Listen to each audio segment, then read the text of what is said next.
ये कैसा मुकाबला करेंगे बड़े कॉर्पोरेट्स का? गेट बिग और गेट आउट, ये गेट आउट होंगे तो ये कहां जाएंगे? क्या कम से कम आप पवित्र लोगों की बात मान लीजिए। आंदोलन में जो पवित्र लोग हैं, अगर आंदोलनकारी पवित्र हैं, पवित्र भावना से अपने हक के लिए बैठे हैं, आप उनकी बात मान लीजिए। मगर क्या एमएसपी सभी किसानों को मिलेगी और सभी फसलों पे मिलेगी?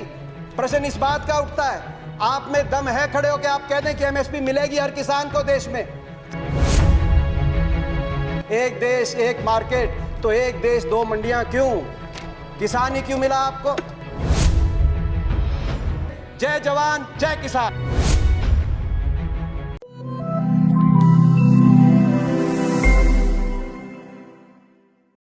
उम्मीद थी कि ये बजट किसानों को समर्पित होगा, क्योंकि जब आपकी अर्थव्यवस्था डगमगा गई थी कोरोना में, तो किसान अपने हल को लेकर निकला था, ट्रैक्टर का स्टीयरिंग पकड़ के निकला था और अर्थव्यवस्था को बचाने का काम किया था। उस समय आपकी भोजन की व्यवस्था अबाधित किसान ने देने का काम किया था। लेकिन कृषि बजट को ही आपने घटा दिया 8.5%।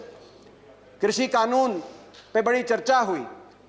ये कहा गया कि आंदोलन के बारे में बात करी, इन कानूनों में काला क्या है ये हमें नहीं बताया गया। मैं 2-3 बातें उसमें भी बताना चाहता हूं, काला क्या है। आपने कहा 11 राउंड बातचीत की हुई, किसान संगठनों ने कुछ काला नहीं बताया। नजरिए का फर्क है। आप इसको बड़े व्यवसायी के प्रॉफिट मार्जिन के नजरिए से देखते हैं, या आप इसको किसान के जीवन मरण जीविका के नजरिए से देखते हैं।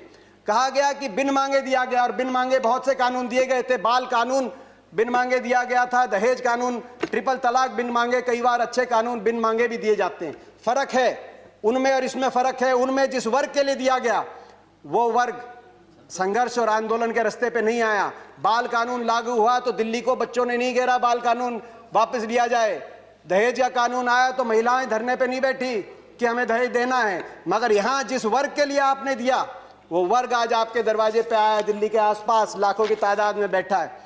आपने कहा मंडियां, अनुराग जी ने कहा मंडियां खत्म नहीं हुई। सही बात है, मंडी, इसमें कोई प्रावधान नहीं मंडी समाप्त करने का। 2 मंडियां बन गई हैं, एक निजी मंडी जिसमें टैक्स नहीं लगेगा और एक सरकारी मंडी जिसमें टैक्स लगता है। 2 मंडी, एक देश एक विधान, एक देश एक संविधान, एक देश एक निशान, एक देश एक चुनाव, एक देश एक मार्केट, तो एक देश 2 मंडियां क्यों? किसान ही क्यों मिला आपको? एक मंडी। और ये जो टैक्स आप कह रहे टैक्स मुक्त कर दिया, टैक्स कौन देता है? खरीदार देता है इन मंडियों में टैक्स, किसान नहीं देता। पंजाब में 6.5%, हरियाणा में 4% और सरकार को देता है। हरियाणा पंजाब का आज ग्रामीण इंफ्रास्ट्रक्चर अच्छा क्यों है? हर गांव में अच्छी सड़कें क्यों हैं? क्योंकि ये जो टैक्स जाता है ग्रामीण इंफ्रास्ट्रक्चर और इन मंडियों के और किसानों के विकास के लिए इस टैक्स का इस्तेमाल होता है। इसीलिए आज पंजाब हरियाणा सबसे आगे। फिर बात आई कि एमएसपी खत्म। प्रधानमंत्री जी ने कहा एमएसपी थी, है और रहेगी। ठाकुर जी ने भी कहा कि कोई है किसमें दम जो बताए कि एमएसपी चली जाएगी। सही बात है, एमएसपी थी, है और रहेगी। मगर क्या एमएसपी सभी किसानों को मिलेगी और सभी फसलों पे मिलेगी? प्रश्न इस बात का उठता है। आप में दम है खड़े होकर आप कह दें कि एमएसपी मिलेगी हर किसान को देश में? आज भी शांता कुमार कमेटी बताती है कि मात्र 6% से 16% तक किसानों को एमएसपी मिलती है। बाकी देश में बहुत से ऐसे प्रदेश है जहां पे एमएसपी नहीं मिलती। आपको चाहिए तो यह था जो पंजाब, हरियाणा, पश्चिमी उत्तर प्रदेश में एमएसपी मिलती है वही एमएसपी बिहार में मिले, जहां धान 800 रुपए, 1000 रुपए में जा रहा है, 1800 रुपए में हमारे यहाँ धान मिल रहा है। आपको चाहिए था कि इसको वहां पे लेके जाएं, मगर आप वहां के किसान को की परिस्थिति हमारे यहाँ की करने की बजाय हरियाणा पंजाब के किसान की परिस्थिति उस तरह की करने की तरफ लेके जाए। प्राइवेट की बात करी कि आप प्राइवेट का खिलाफत कर रहे हैं। प्राइवेट की खिलाफत नहीं कर रहे, प्राइवेट आए, मगर मंडी के अंदर आने से किसने रोका प्राइवेट को? प्राइवेट मंडी के अंदर आए और एमएसपी से ज्यादा में खरीदे। कह रहे हैं बाहर भाव ज्यादा मिलेगा, विकल्प होगा, बाहर ज्यादा मिलेगा, बाहर ज्यादा भाव मिलेगा प्राइवेट में। तो आपको यह कानून बनाने में क्यों आपत्ति है कि अगर एमएसपी से कम का कोई कॉन्ट्रैक्ट होगा तो वो कानूनी बाध्य, उस पर बाध्य होगा। हरियाणा के अंदर 2007 में हमने कॉन्ट्रैक्ट अमेंडमेंट लाए एपीएमसी के अंदर, निजी अलाउ किया निजी कंपनियों को, मगर साथ में कानून लिख दिया कि अगर कॉन्ट्रैक्ट एमएसपी से नीचे किया जाएगा तो गैर कानूनी होगा और कानूनी कार्रवाई होगी जो लोग इस तरह का कॉन्ट्रैक्ट करते हैं। आप कह रहे हैं ज्यादा मिलेगी तो आप कर दीजिए, ये कानूनी प्रावधान देने का आप काम करें। आपने कहा कि एक शरद पवार जी ने चिट्ठी लिखी थी, आपने कहा कि मुख्यमंत्रियों का समय हुड्डा कमेटी ने हुड्डा कमेटी ने भी इसकी सिफारिश करी थी कि एपीएम सुधार हो, एपीएमसी एक्ट के अंदर बदलाव हो। मैं बताना चाहता हूं कि हुड्डा कमेटी ने, जिस कमेटी में प्रकाश सिंह बादल जी, ममता बनर्जी जी और नीतीश कुमार जी भी सदस्य थे, उस कमेटी ने क्या सुझाव दिया था इस पे? उन्होंने कहा था कि एपीएमसी में सुधार हो, मगर एपीएमसी का विस्तार हो। सबसे पहले मंडी, जिस प्रकार से हरियाणा में हर 10 किलोमीटर में मंडी हमने स्थापित करी थी अपनी सरकार में, पूरे देश के अंदर हर 10 किलोमीटर में मंडी बने।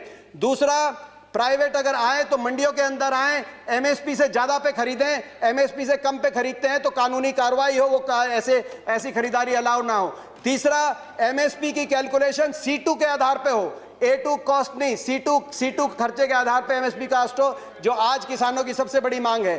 चौथा, एमएसपी जो चौथे उसमें कहा कि कर्जे का जो दर है वो no discussions please, no cross talk, no cross talk, no cross talk. किसी और की बात रिकॉर्ड पे नहीं जा रही है। दीपेंद्र जी कंटिन्यू। ये सिफारिश थी।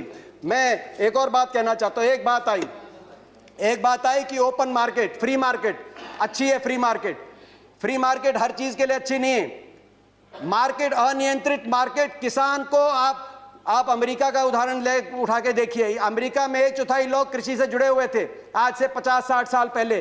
फ्री मार्केट लेके आए, आज मात्र 1% अमेरिका की जनसंख्या कृषि पे आधारित है। क्या एक कंसेप्ट आया फ्री मार्केट के बाद? गेट बिग और गेट आउट। छोटा किसान सरवाइव नहीं कर पाया बड़े बड़े धन्नाडों के आगे, बड़े बड़े कॉर्पोरेट प्लेयर्स के आगे। आज अमेरिका के अंदर 450 एकड़ की जोत वाला एवरेज किसान के पास, हिंदुस्तान की तो है किसान की एवरेज जोत आज मात्र 1.7 एकड़ है। हमारी तो 50% आबादी कृषि क्षेत्र पर निमंत्रित है। ये कैसा मुकाबला करेंगे बड़े कॉर्पोरेट्स का? गेट बिग और गेट आउट। ये गेट आउट होंगे तो कहां जाएंगे? क्या हमारी अर्थव्यवस्था अमेरिका की तरह? मैं आखिर में अपनी बातें कहते हुए अपनी बात कंक्लूड करना चाहता हूं। बिचौलियों की बात करी कि आपने बिचौलियों से मुक्त करा दिया, कमीशन एजेंट से मुक्त करा दिया। मैं पूछना चाहता हूं इस सदन से, ये जो बड़े बड़े धन्नाड आएंगे, बड़े कॉर्पोरेट हाउस आएंगे, टाटा, बिरला, अदानी, अंबानी, पूर्ति, ये किसकी श्रेणी में आएंगे? बिचौलिए नहीं तो ये क्या किसान की श्रेणी में आएंगे या उपभोक्ता की श्रेणी में आएंगे? ये सबसे ज्यादा अपने मुनाफे को कमाने के लिए बड़े बड़े लोग आएंगे। तो बिचौलियों की आप जो बात कर रहे हैं, आखिर में मैं अपनी बात कंक्लूड करते हुए, प्रधानमंत्री जी ने एक और बात की कि इस आंदोलन में कुछ पवित्र लोग हैं और कुछ अपवित्र लोग हैं। प्रधानमंत्री जी की बात हम मान लेते हैं, कम से कम आप पवित्र लोगों की बात मान लीजिए। आंदोलन में जो पवित्र लोग हैं, अगर आंदोलनकारी पवित्र हैं, पवित्र भावना से अपने हक के लिए बैठे हैं, आप उनकी बात मान लीजिए। और इसकी शुरुआत आप दो कदम उठा के उसकी शुरुआत करिए। आप तुरंत, मैं मांग करता हूं, बातचीत के दरवाजे, क्योंकि आप भागे थे 11वें राउंड में बातचीत से, 12वीं बातचीत के दरवाजे खोलें। आपकी प्रजा है, अपनी प्रजा की बात मानने से आप छोटे नहीं होंगे, अपनी प्रजा की बात मानने से आपकी हार नहीं होगी। बातचीत के दरवाजे खोलते हुए। और दूसरा, जो 200 लोगों ने, 200 से ज्यादा किसानों ने अपनी जान कुर्बान करी है, उनके परिवारों के लिए आपके लिए सहानुभूति का एक शब्द नहीं निकला। कम से कम उनके परिवारों की मदद के लिए एक पैकेज की घोषणा करके विश्वास बनेगा। हम विश्वास बनाने वाले लोग हैं, विश्वास बनेगा। मैं हाथ जोड़ के आपसे प्रार्थना करता हूं, आपकी प्रजा, आपके लोग हैं, इनकी बात मानिए। आपका बहुत बहुत धन्यवाद। जय हिंद, जय जवान, जय किसान।